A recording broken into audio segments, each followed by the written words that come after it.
আজকে আমি তোমাদের সাথে এমন একটা রেসিপি শেয়ার করব যেটা একবার খেলে বারবার খেতে ইচ্ছে করবে। আলু আর টমেটো দিয়ে পাঙ্গাস মাছের এত মজার একটা রেসিপি রেস্টুরেন্টের স্বাদকেও হার মানাবে। হ্যালো ভিউয়ার্স, আসসালামু আলাইকুম। ফ্লেভার্স বাই নাজমুন চ্যানেলে সবাইকে স্বাগতম। আজ দেখাবো ঘরোয়া স্টাইলে পাঙ্গাস মাছের ঝোল রেসিপি। রেসিপিটা একদম সহজ, কিন্তু এর স্বাদ অসাধারণ। অনেকেই আছেন যারা পাঙ্গাস মাছ পছন্দ করেন না, আই এম শিওর আজকের রান্নাটা খাওয়ার পরে তারাই সবচেয়ে বেশি রিফিল নিতে চাইবেন। তাহলে চলো এবার রান্নাটা শুরু করি। প্রথমেই আমি পাঙ্গাস মাছের টুকরোগুলোকে ভালোভাবে পরিষ্কার করে হলুদ মরিচ লবণ দিয়ে মাখিয়ে নিলাম। আর হলুদে মাখানো মাছগুলোকে আমি ভাজা ভাজা করার জন্য নিয়ে আসলাম। না, খুব বেশি ভাজা ভাজা করার প্রয়োজন নেই, হালকা ভেজেই তুলে নিতে হবে। এতে মাছ ভাঙবে না আর মাছের টেস্টও ভালো হবে। তো এইদিকে মাছটা হতে থাকুক, এই সময়টুকু বসে না থেকে আমি ওদিকে রান্নার বাকি উপকরণগুলো গুছিয়ে নিব। আমি মাঝারি সাইজের 5টা আলু নিয়েছি, এগুলোকে ভালো করে ধুয়ে পরিষ্কার করে স্লাইস করে কেটে নিলাম। এই সাথে কেটে নিব 2টো টমেটো, কারণ জানো তো টমেটো হলো রান্নার হিরো। টমেটো দিলে সাধারণ রান্নাও অসাধারণ হয়ে ওঠে। আর সাথে নিয়ে নিলাম 4-5টা পেঁয়াজ কুচি, আর সেই সাথে 3-4টা কাঁচামরিচ। আর এই কাজগুলো করতে করতে মাঝে এসে আমি মাছগুলো উল্টে দিয়েছিলাম। কাটাকাটি করতে করতে আমার মাছ ভাজাটাও হয়ে গেল। তো চলো এবার রান্নাটা বসিয়ে দিই। এখন একই তেলে পেঁয়াজ ভেজে নিচ্ছি। পেঁয়াজটা ভাজতে হবে ততক্ষণ পর্যন্ত যতক্ষণ না সুন্দর একটা গোল্ডেন কালার আসে। পেঁয়াজটা হয়ে এলে আমি এতে 1.5 চামচ পরিমাণে আদা রসুন বাটা দিয়ে দিলাম।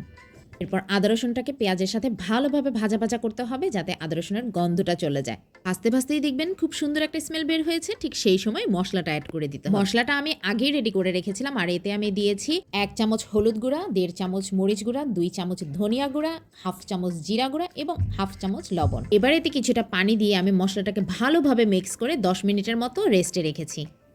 তো পেঁয়াজের সাথে আদা রসুনটা কিন্তু খুব ভালোভাবে ভাজা হয়ে গেছে, খুব সুন্দর একটা স্মেল বের হচ্ছে। তো এই পর্যায়ে আমি মিক্স করে রাখা মশলাটা দিয়ে দেব।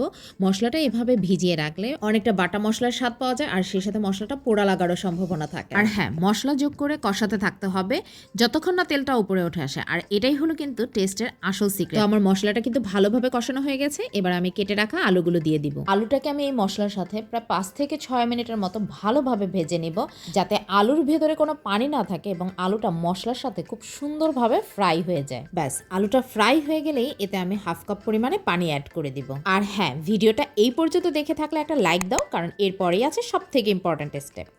পানিতে হালকা বলক চলে আসলেই আমি কেটে রাখা টমেটোগুলো দিয়ে দিব। টমেটো দিলে রান্নায় টক মিষ্টি একটা ফ্লেভার আসে, যা পুরো খাবারটাকে জুসি করে তোলে, আর সেই সাথে খাবারের স্বাদ বহু গুণে বাড়িয়ে দেয়। আর এ পর্যায়ে আমি চুলার আঁচ মাঝারি পর্যায়ে রেখে তরকারিটা ঢাকনা দিয়ে ঢেকে মিনিট 5-এর মতো রেখেছিলাম, যাতে করে আলু এবং টমেটোটা ভালোভাবে কুক হয়ে যায়। ব্যাস, এবার আমি এতে 1 কাপ পরিমাণে পানি অ্যাড করে দিলাম। পানিতে হালকা বলক চলে আসলেই ভেজে রাখা পাঙ্গাস মাছগুলো এতে দিয়ে দিব। এরপর ঢাকনা দিয়ে ঢেকে মাঝারি আছে 8 থেকে 10 মিনিটের মতো রান্না করে ফ্লেভারের জন্য দিয়ে দিব 3-4টা কাঁচামরিচ এবং রান্নার শেষে দিয়ে দিব কিছুটা ধনিয়া পাতা কুচি। গরম ভাতের সাথে মাছ এবং মাছের ঝোল, বিশ্বাস করো অসাধারণ হয় খেতে। রেসিপিটা বাসায় ট্রাই করে জানিও কিন্তু কেমন লাগলো তোমাদের। ভিডিওটা ভালো লাগলে একটা লাইক, কমেন্ট এবং শেয়ার করে দিও। আর এমন মজার মজার রেসিপি পেতে ফ্লেভার্স বাই নাজমুনের সাথে থাকো। দেখা হবে আবার নতুন কোনো রেসিপি নিয়ে।